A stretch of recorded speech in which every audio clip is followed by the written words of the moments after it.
Assalamualaikum warahmatullahi wabarakatuh.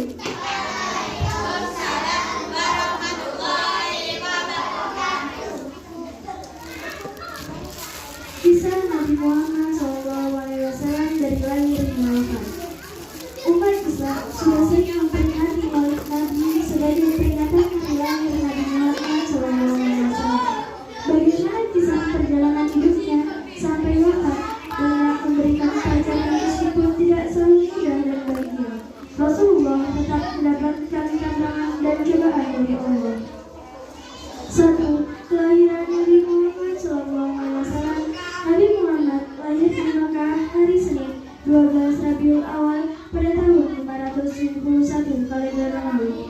1450 tahun yang lalu, Rasul lahir dari ibu bernama Aminah dan ayahnya bernama Abdullah.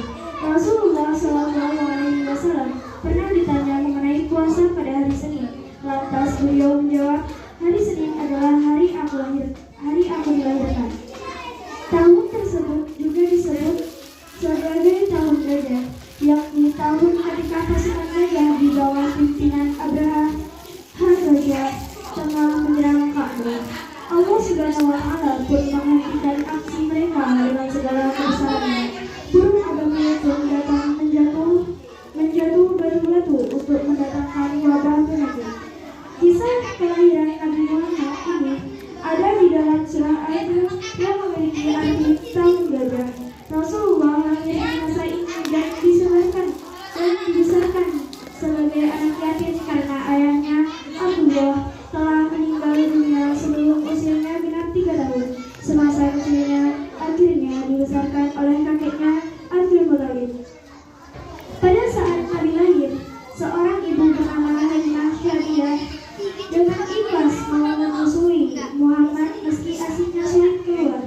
Namun karena keikhlasan Halimah pun diberi balasan oleh Allah Subhanahu wa Ta'ala, karena setelah itu air asinya keluar dengan deras. 2. Masa kecil Nabi Muhammad. Nabi Muhammad dilahirkan dalam keadaan yatim piatu dibaca Abu Thalib. Semasa kecilnya, Rasulullah tumbuh dan menjalani kehidupannya seperti anak pada umumnya. Adanya tradisi Quraisy pada zaman dahulu pada hari ke-18 membuat ibunya harus menyembunyikan di pedalaman. Tradisi Quraisy tersebut membuat Nabi Muhammad tidak bisa merasakan kasih sayang ibunya sampai berumur 8-10 tahun. Hal ini justru membuatnya berada di bawah asuhan Halimah binti Sya'biyah selama 3 tahun. Rasulullah menjadi anak yang tabah, bersikap baik dan cerdas pada masa itu. 3. Masa remaja Nabi Muhammad. Pada masa remaja, Nabi Muhammad terjaga dari perbuatan merugikan kawan sekitarnya sampai suatu ketika Nabi pun bercerita ketika dua kali duduk saat mendengarkan pesta perkawinan di zaman jahiliyah. Allah justru menutup telinganya sampai tertidur dan terbangun esoknya. Setelah itu, aku tidak pernah lagi berniat untuk berbuat buruk. H.R. Tabrani. Muhammad yang meninggal usia 20 tahun di Mekah yang bertepatan peristiwa Harbul Fijar antara kabilah Quraisy melawan Qais dan Khalid. Nabi Muhammad menjelang dewasa. Menjelang usia Nabi Muhammad yang dewasa membuatnya semakin menekuni dunia bisnis. Nabi pun berdagang dengan kawan terbaiknya yakni Sa'id bin Abi Sa'id. Dari yang pada saat usia 25 tahun, Rasulullah menjalin kerjasama bisnis bersama wanita kaya raya yakni Siti Khadijah. Perkenalan Muhammad dengan Khadijah memang berawal dari dunia perniagaan. Perempuan ini biasa membiayai kafilah perdagangan Mekah ke Suriah untuk nanti membagi keuntungan bersama mitranya. Hal ini menjadi alasan bagi mereka berdua dalam melakukan perjalanan dagang tersebut. 5. Pernikahan Nabi Muhammad dan Khadijah. Banyaklah kegiatan perdagangan yang melibatkan mereka berdua membuat Khadijah merasa tertarik. Perempuan ini akhirnya mengutus seorang sahabatnya, Nafisah binti Umayyah, untuk menyampaikan keinginannya yakni melamar Muhammad. Muhammad SAW pun menyampaikan kabar gembira ini kepada paman-pamannya, salah satunya yakni Hamzah bin Abdul Muthalib. Lantas mendatangi rumah Khawai bin Asad.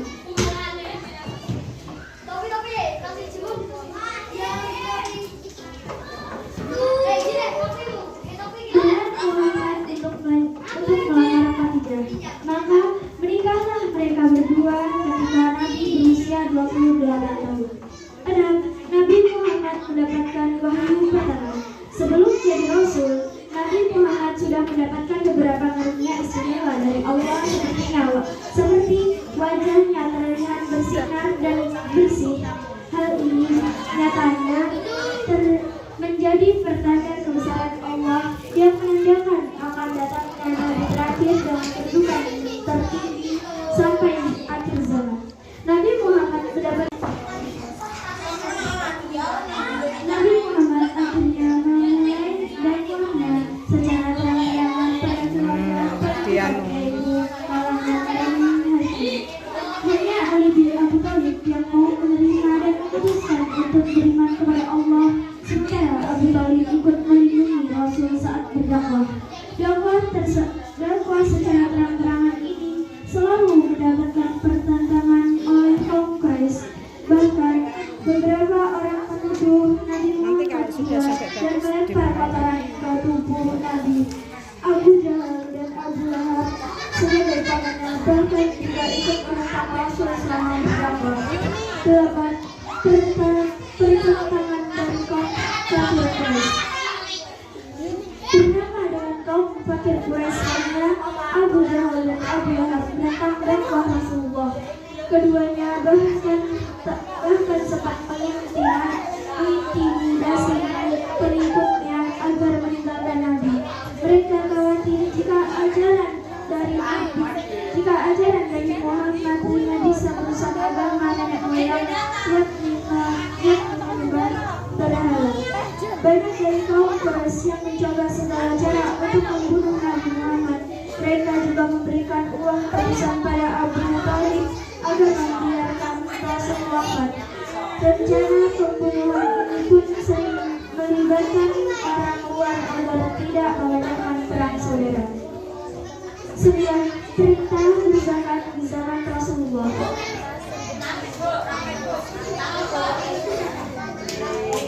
Memasuki zaman Rasulullah SAW, tepatnya di tahun pertama di Madinah, Nabi dan sahabatnya serta kaum Muhajirin masih menghadapi usaha untuk tetap bertahan hidup.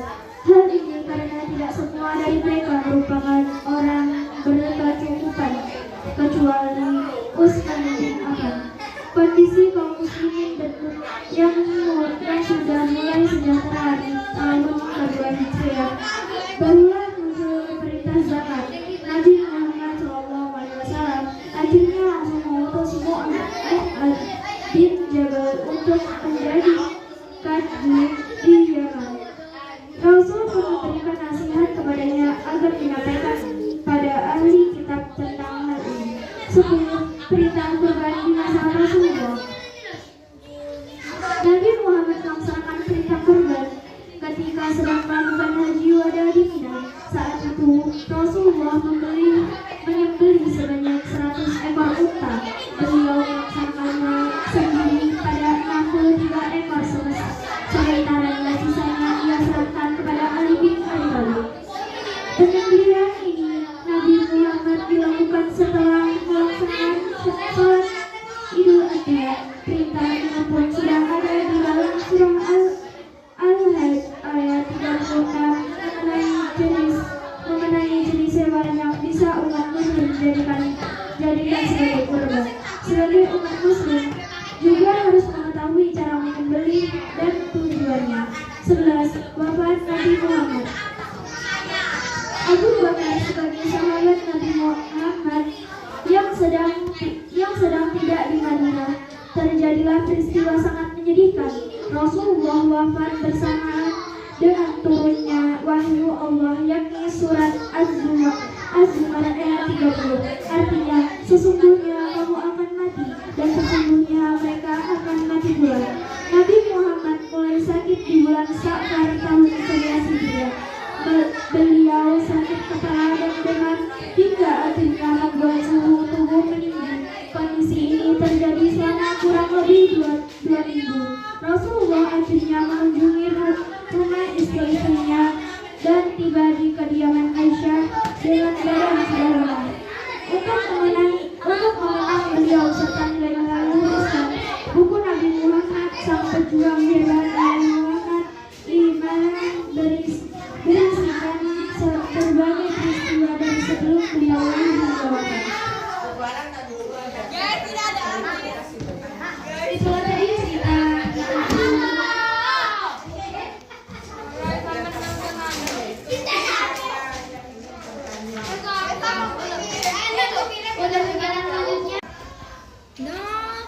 Assalamualaikum warahmatullahi wabarakatuh. Waalaikumsalam warahmatullahi wabarakatuh. Nama saya